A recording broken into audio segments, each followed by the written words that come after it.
berpengaruh besar ya pada fisik tubuh ya. Iya, tidur tuh ada aturannya. Ada yang emang tidur itu cukupnya itu antara 5 jam atau berapa jam ya itu. Kesehatan dan mental itu sangat erat timbal baliknya, seperti mental yang buruk itu seperti stres, cemas, depresi. Banyak yang ingin melakukan apa-apa itu dengan instan. Contohnya, diet secara instan.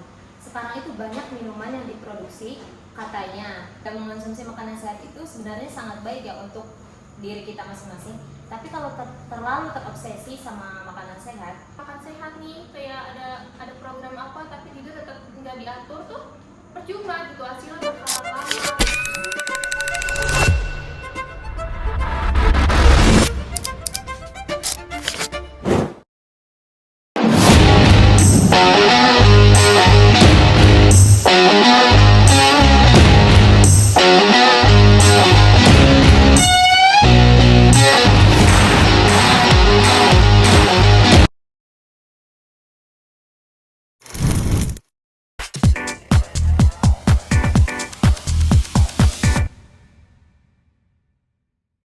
Assalamualaikum warahmatullahi wabarakatuh. Selamat datang di podcast kami.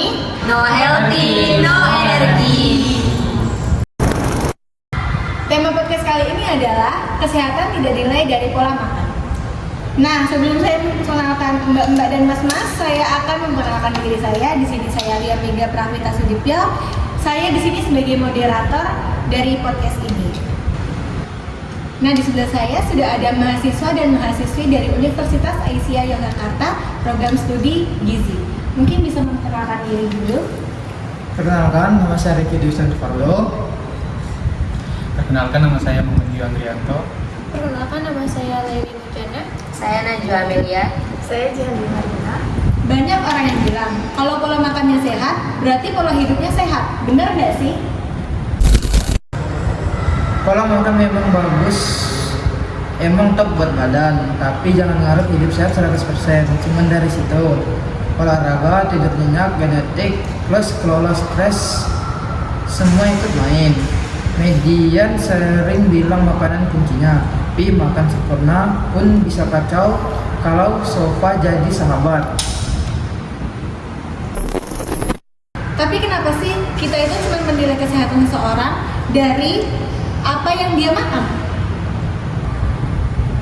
Orang sering menilai kesehatan dari makanan karena itu yang paling kelihatan.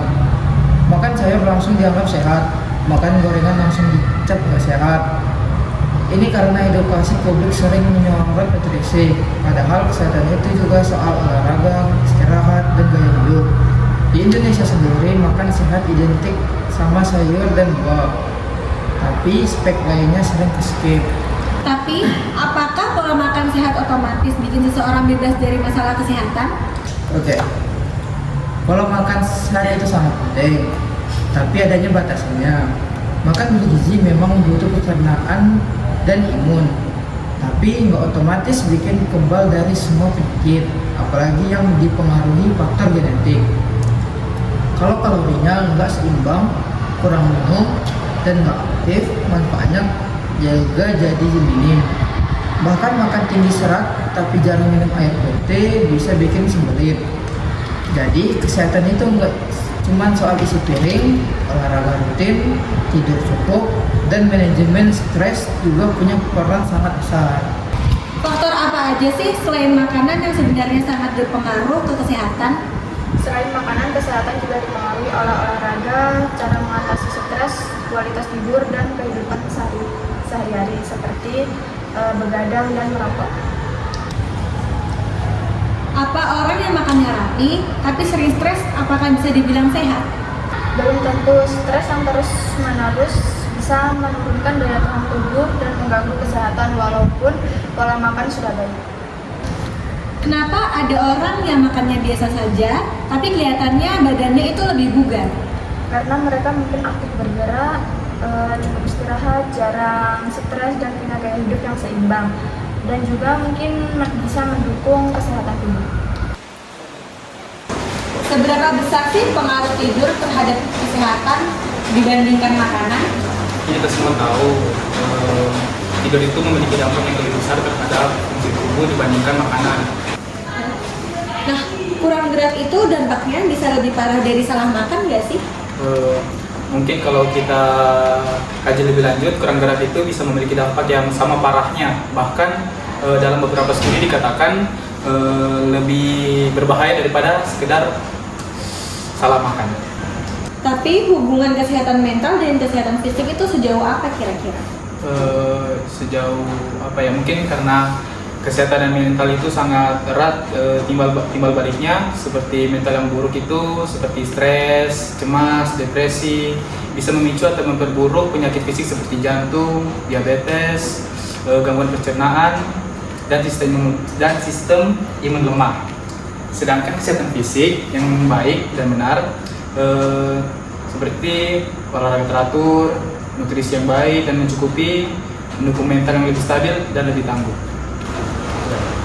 Kenapa sih sekarang itu orang-orang kayak dituntut buat kelihatan hidup lebih sehat? Karena sekarang itu banyak penyakit yang datang dari pola hidup modern yang membuat orang makin rentan sakit.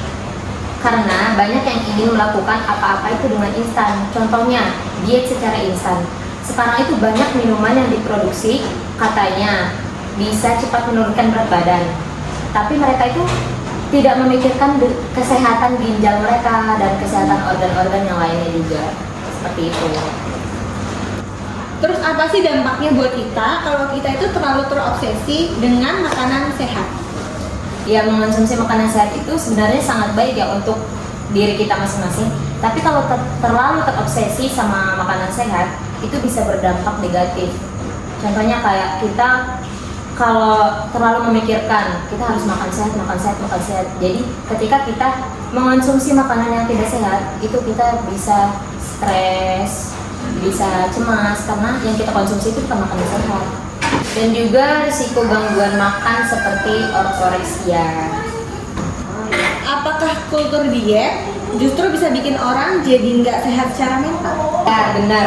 Ya, benar. Kultur diet itu bisa membuat orang tidak sehat secara mental karena tekanan untuk selalu kurus itu selalu ada. Kayak harus makan bersih selalu. Jadi dapat memicu rasa bersalah, cemas, rendah diri, obsesi terhadap kekurusan itu. Seperti itu. Jadi seperti itu ya teman-teman. Iya.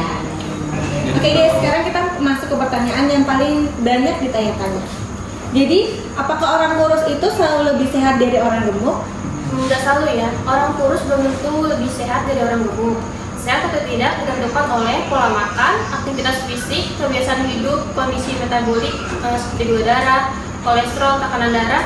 Ada orang kurus tapi tidak sehat, dan ada orang gemuk tapi secara metabolik. Intinya sehat atau kurus yang penting bisa gaya hidup sehat. Jadi jika dia makan berlebih, Nggak baik. Ya, Kalau kurus juga kekurusan banget itu nggak baik juga. kalau orang gemuk kayak kurang kayak dia kan terinspirasi untuk diet kan, jadi dia makannya sehari sekali. enggak juga. Bagus nggak? Enggak. Bisa diatur lah kalau misalnya.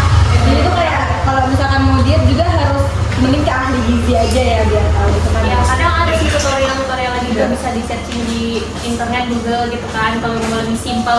Tapi apa kalau Google gitu akurat?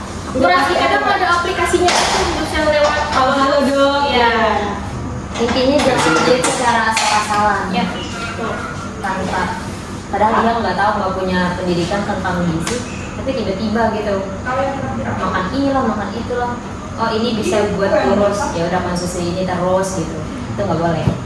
Oke, itu ya guys jawabannya. Kita lanjut ke pertanyaan berikutnya. Makan clean tapi jarang tidur tetap sehat nggak? Enggak ya, karena makan clean tanpa kurang tidur itu tidak sehat. Tidur itu penting untuk pemulihan tubuh, hormon, daya tahan tubuh. Intinya makan sehat harus dibarengi tidur yang cukup supaya benar-benar sehat. Karena misalnya kita udah makan sehat nih, kayak ada program apa tapi tidur tetap nggak diatur tuh percuma gitu, hasilnya bakalan lama gitu prosesnya. Jadi kayak ini mana sih prosesnya lama-lama kok nggak ada gitu Zong ya. gitu ya? Iya, soalnya karena emang dia nggak sadar kalau misalnya tidurnya tuh nggak teratur gitu. Jadi tidur ini kayak yang ku jelasin tadi ini berpengaruh besar ya pada fisik tubuh ya. Iya, tidur tuh ada aturannya. Ada yang emang tidur tuh cukupnya itu antara 5 jam atau berapa jam ya itu lebih baiknya gitu. Iya, 7 sampai 6. Iya. Apakah minum suplemen tiap hari bisa nutup gaya hidup yang nggak seimbang? Nggak bisa ya, karena suplemen tidak dapat menutupi gaya hidup yang tidak seimbang. Suplemen hanya pelengkap, bukan pengganti. Jadi intinya kita cukup tidur cukup, makan sehat, dan olahraga. Intinya gaya hidup sehat tetap yang utama. Jadi itulah teman-teman pembahasan pada topik podcast kali ini. Mungkin ada yang mau disampaikan dari Mbak-mbak dan Mas-masnya? Semoga apa yang kami sampaikan tadi dapat teman-teman pelajari atau teman-teman amalkan di kehidupan sehari-hari teman-teman. Baik, kita tutup podcast kali ini dengan bacaan hamdalah. Alhamdulillahirabbil alamin. Wassalamualaikum warahmatullahi wabarakatuh. Semoga kita bisa lanjut podcast di kemudian hari ya.